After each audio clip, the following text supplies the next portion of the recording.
Hey friends, let's talk about some odds and ends. So, obviously I've been a busy little bee this last little while. Haven't had a ton of chance to post stuff to this channel, but I'm going to be posting a lot very soon because it's going to be the 15th, how on earth? The 15th season of LFR Leafs fan reaction. So before this season begins, let's talk about the biggest news affecting the Leafs right now. The blue and white game. No, no, we're not talking about that. Sheldon Keefe extended for another 2 years as Toronto Maple Leafs head coach. Sometimes you see a tweet that pretty much sums it up, and this one does. From Alex Hobson, Sheldon Keefe has a record of 62, 29, and 12 in the NHL since being hired. He's never had a full training camp and preseason to himself, nor a full 82-game season, which is wild to think of.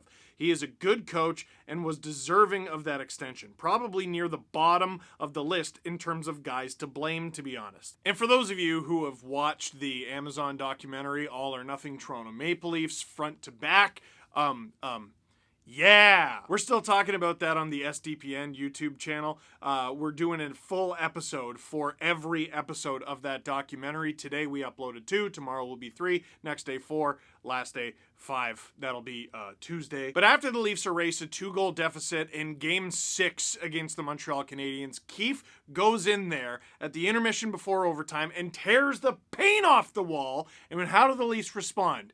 You might say by losing, and you're technically right. But before that, before Dermott decided to be Booker T and do a spinneroonie, he and the Leafs outshot the Montreal Canadiens 13-1. Now, if you haven't gotten to the final episode or haven't seen that particular scene, I haven't spoiled anything for you. But throughout the whole documentary, Sheldon Keefe looks amazing because he understands the problem right from the very beginning.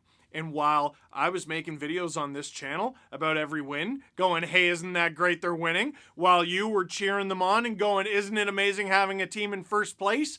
He was never satisfied. His staff was never satisfied, and management was never satisfied. They understood the problem. The fact that he still hasn't had a full training camp, full preseason, and everything under the Leafs is mind-blowing. No, the Leafs haven't done anything in the 2 playoffs where he's been at the helm. That would be in 2020 in the bubble against Columbus, and of course this past spring against the Montreal Canadiens. But with a regular season record like he has, and with a resume of winning like he has, his price is not going down. Signing him to a 2-year extension now just makes a lot of sense. What if Dubas gets fired? What if Shanahan gets fired? What if this? What if that?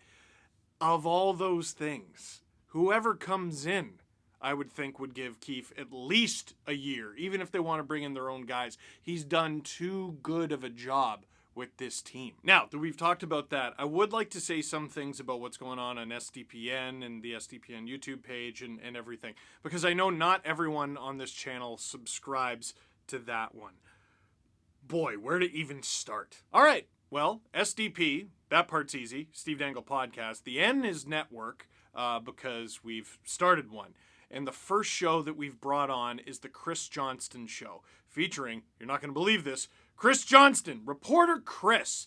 He has his own podcast hosted by Julian McKenzie, who is also amazing. And I know you're going to get to love the both of them if you don't know them that much already. There's already 3 episodes up there. We have a website, which I was telling you about last year. We have more projects coming. We have, like I said, a reaction episode to every episode of the All or Nothing doc. We have dozens of videos coming up in the next few weeks that I can't tell you about.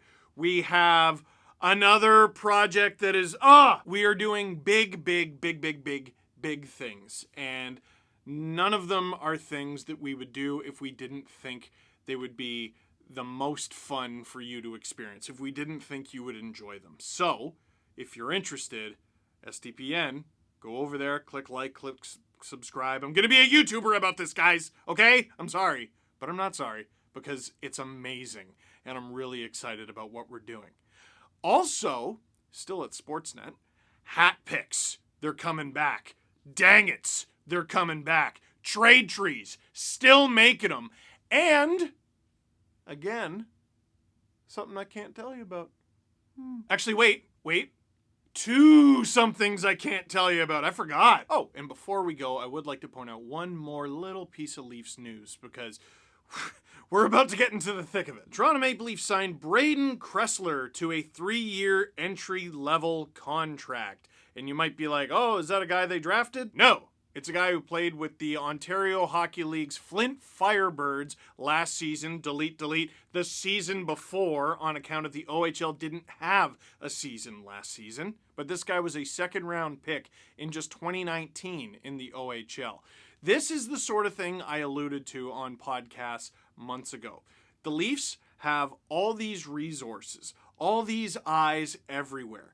They would have had eyes on this guy for a long time. And if he goes undrafted, which he did, I want the Leafs to pounce on those players. And they did with Kressler. Who knows? He could be a gem. And hopefully he's a huge undrafted success story from one of the strangest drafts the NHL has ever held. So, that's it for now. Just wanted to say hi. That is it for this one. Thank you very much for watching. Click like if you like this video. Click subscribe if you really liked it. Tell your friends. Holy cow, do we got some content, folks. SDPN. Check it out. Why am I down here? When you go down here that early in the sentence, there's nowhere else to go.